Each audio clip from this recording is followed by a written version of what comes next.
Alice's Adventures in Wonderland by Lewis Carroll. The Mock Turtle's Story. You can't think how glad I am to see you again, you dear old thing, said the Duchess, as she tucked her arm affectionately into Alice's, and they walked off together. Alice was very glad to find her in such a pleasant temper, and thought to herself that perhaps it was only the pepper that had made her so savage when they met in the kitchen. When I'm a duchess, she said to herself, not in a very hopeful tone though, I won't have any pepper in my kitchen at all. Soup does very well without. Maybe it's always pepper that makes people hot-tempered, she went on, very much pleased at having found out a new kind of rule. And vinegar that makes them sour, and chamomile that makes them bitter, and barley sugar and such things that make children sweet-tempered. I only wish people knew that. Then they wouldn't be so stingy about it. You know. She had quite forgotten the Duchess by this time, and was a little startled when she heard her voice close to her ear. You're thinking about something, my dear, and that makes you forget to talk. I can't tell you just now what the moral of that is, but I shall remember it in a bit. Perhaps it hasn't won, Alice ventured to remark. Tut, tut, child, said the Duchess. Everything's got a moral, if only you can find it. And she squeezed herself up closer to Alice's side as she spoke. Alice did not much like keeping so close to her. First, because the Duchess was very ugly, and secondly, because she was exactly the right height to rest her chin upon Alice's shoulder. And it was an uncomfortably sharp chin. However, she did not like to be rude, so she bore it as well as she could. The game's going on rather better now, she said, by way of keeping up the conversation a little. 'Tis so, said the Duchess. And the moral of that is, oh, 'tis love, 'tis love, that makes the world go round. Single quote quote. Somebody said, Alice whispered, that it's done by everybody minding their own business. Quote. Ah, well, it means much the same thing, said the Duchess, digging her sharp little chin into Alice's shoulder as she added, and the moral of that is, take care of the sense, and the sounds will take care of themselves. How fond she is of finding morals in things, Alice thought to herself. I dare say you're wondering why I don't put my arm round your waist, the Duchess said after a pause. The reason is that I'm doubtful about the temper of your flamingo. Shall I try the experiment? Quote. He might bite, Alice cautiously replied, not feeling at all anxious to have the experiment tried. Very true, said the Duchess. Flamingos and mustard both bite. And the moral of that is, birds of a feather flock together. Only mustard isn't a bird, Alice remarked. Right. As usual, said the Duchess. What a clear way you have of putting things. Quote. It's a mineral, I think, said Alice. Of course it is, said the Duchess, who seemed ready to agree to everything that Alice said. There's a large mustard mine near here, and the moral of that is, the more there is of mine, the less there is of yours. Oh, I know, exclaimed Alice, who had not attended to this last remark. It's a vegetable. It doesn't look like one, but it is. I quite agree with you, said the Duchess. And the moral of that is, be what you would seem to be, or if you'd like it put more simply, never imagine yourself not to be otherwise than what it might appear to others that what you were or might have been was not otherwise than what you had been would have appeared to them to be otherwise.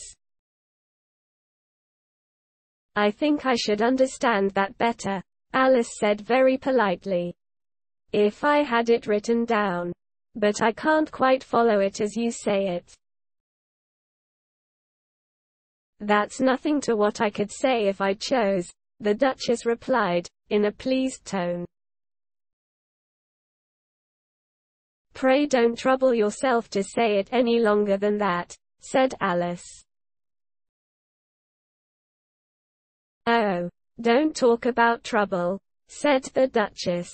I make you a present of everything I've said as yet. A cheap sort of present, thought Alice. I'm glad they don't give birthday presents like that. But she did not venture to say it out loud. Thinking again, the Duchess asked, with another dig of her sharp little chin. I've a right to think, said Alice sharply, for she was beginning to feel a little worried. Just about as much right, said the Duchess, as pigs have to fly, and the M. But here, to Alice's great surprise, the Duchess's voice died away, even in the middle of her favorite word, moral, and the arm that was linked into hers began to tremble. Alice looked up, and there stood the Queen in front of them, with her arms folded, frowning like a thunderstorm. A fine day, Your Majesty, the Duchess began in a low, weak voice. Now, I give you fair warning, shouted the Queen, stamping on the ground as she spoke. Either you or your head must be off. And that in about half no time. Take your choice. Quote. The Duchess took her choice, and was gone in a moment. Let's go on with the game, the Queen said to Alice. And Alice was too much frightened to say a word, but slowly followed her back to the croquet ground. The other guests had taken advantage of the Queen's absence, and were resting in the shade. However, the moment they saw her, they hurried back to the game, the Queen merely remarking that a moment's delay would cost them their lives. All the time they were playing, the Queen never left off quarreling with the other players, and shouting, "Off with his head!" or "Off with her head!" Those whom she sentenced were taken into custody by the soldiers, who of course had to leave off being archers to do this. So that by the end of half an hour or so there were no archers left. And all the players, except the King, the Queen, and Alice, were in custody and under sentence of execution. Then the Queen left off, quite out of breath, and said to Alice, "Have you seen the Mock Turtle yet?" Quote. "No," said Alice. "I don't even know what a Mock Turtle is." "It's the thing Mock Turtle soup is made from," said the Queen. "I never saw one, or heard of one," said Alice. "Come on, then," said the Queen, "and he shall tell you his history." As they walked off together, Alice heard the king say in a low voice to the company generally, "You are all pardoned. Come, that's a good thing," she said to herself, for she had felt quite unhappy at the number of executions the queen had ordered. They very soon came upon a griffin, lying fast asleep in the sun. If you don't know what a griffin is, look at the picture. "Up, lazy thing," said the queen, "and take this young lady to see the mock turtle, and to hear his history. I must go back and see after some executions I have ordered." And she walked off, leaving Alice alone with the griffin. Alice did not quite like the look of the creature, but on the whole she thought it would be quite as safe to stay with it as to go after that savage queen. So she waited. The griffin sat up and rubbed its eyes. Then it watched the queen till she was out of sight. Then it chuckled. "What fun," said the griffin, half to itself, half to Alice. "What is the fun?" said Alice. "Why, said the griffin. "It's all her fancy, that. They never executes nobody, you know. Come on." Quote. "Everybody says, 'Come on.'" Here, thought Alice, as she went slowly after it. "I never was so ordered about in all my life. Never." Quote. They had not gone far before they saw the mock turtle in the distance, sitting sad and lonely on a little ledge of rock. And, as they came nearer, Alice could hear him sighing as if his heart would break. She pitied him deeply. "What is his sorrow?" she asked the griffin, and the griffin answered, very nearly in the same words as before, "It's all his fancy, that. He hasn't got no sorrow. You know. Come on." Quote. So they went up to the mock turtle, who looked at them with large eyes full of tears, but said nothing. "This here young lady," said the griffin, "she wants for to know your history, she do."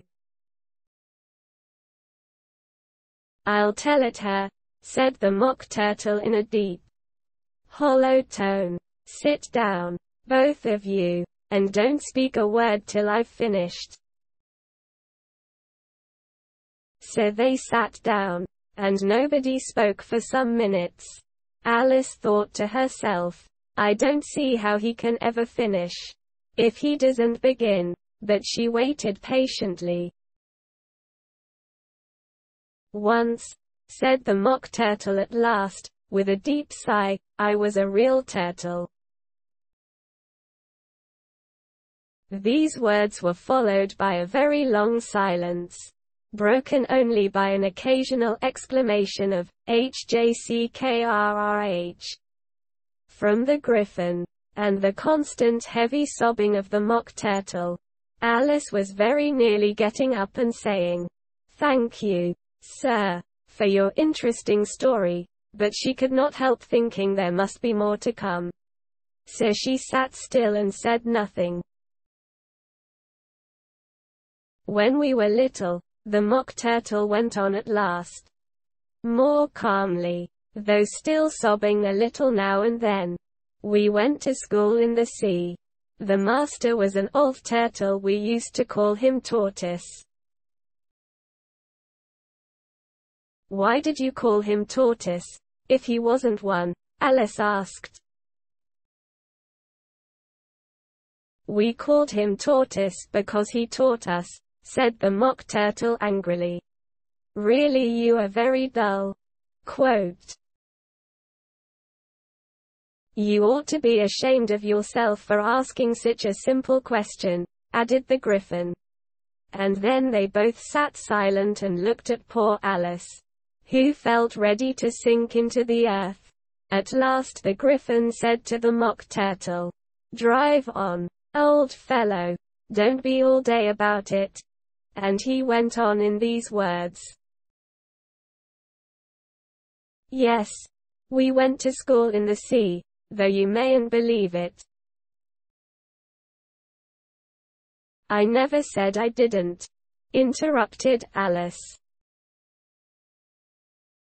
"You did," said the Mock Turtle. "Hold your tongue," added the Griffin. Before Alice could speak again, the Mock Turtle went on. "We had the best of educations. In fact, we went to school every day." "I've been to a day school, too," said Alice. "You needn't be so proud as all that." "With extras?" asked the Mock Turtle a little anxiously. "Yes," said Alice. "We learned French and music." "And washing?" said the Mock Turtle. "Certainly not," said Alice indignantly. "Ah, then yours wasn't a really good school," said the Mock Turtle in a tone of great relief. Now at ours they had at the end of the bill, French, music, and washing extra. "You couldn't have wanted it much," said Alice, "living at the bottom of the sea." "I couldn't afford to learn it," said the Mock Turtle with a sigh. "I only took the regular course." "What was that?" inquired Alice. "Reeling and writhing, of course. To begin with," the Mock Turtle replied. "And then the different branches of arithmetic: ambition, distraction, uglification, and derision." "I never heard of uglification," Alice ventured to say. "What is it?" The Griffin lifted up both its paws in surprise. "What? Never heard of uglifying?" it exclaimed. "You know what to beautify is, I suppose?" Quote. "Yes," said Alice doubtfully. "It means to make anything prettier." "Well, then," the Griffin went on, "if you don't know what to uglify is, you are a simpleton." Alice did not feel encouraged to ask any more questions about it. So she turned to the Mock Turtle and said, "What else had you to learn?" Quote. "Well, there was mystery," the Mock Turtle replied, counting off the subjects on his flappers. "Mystery, ancient and modern, with seaography." Then drawling: "The drawling master was an old conger eel that used to come once a week. He taught us drawing, stretching, and fainting in coils." "What was that like?" said Alice. "Well, I can't show it you myself," the Mock Turtle said. "I'm too stiff. And the Griffin never learnt it." "Hadn't time," said the Griffin. "I went to the classics master. Though he was an old crab. He was. I never went to him," the Mock Turtle said with a sigh. "He taught laughing and grief, they used to say." So he did," said the Griffin, sighing in his turn. And both creatures hid their faces in their paws. "And how many hours a day did you do lessons?" said Alice, in a hurry to change the subject. 10 hours the first day," said the Mock Turtle, 9 the next, and so on. "What a curious plan!" exclaimed Alice. "That's the reason they're called lessons," the Griffin remarked. "Because they lesson from day to day." This was quite a new idea to Alice, and she thought it over a little before she made her next remark. "Then the 11th day must have been a holiday." Quote, "Of course it was," said the Mock Turtle. "And how did you manage on the 12th? Alice went on eagerly. "That's enough about lessons," the Griffin interrupted in a very decided tone. "Tell her something about the games now."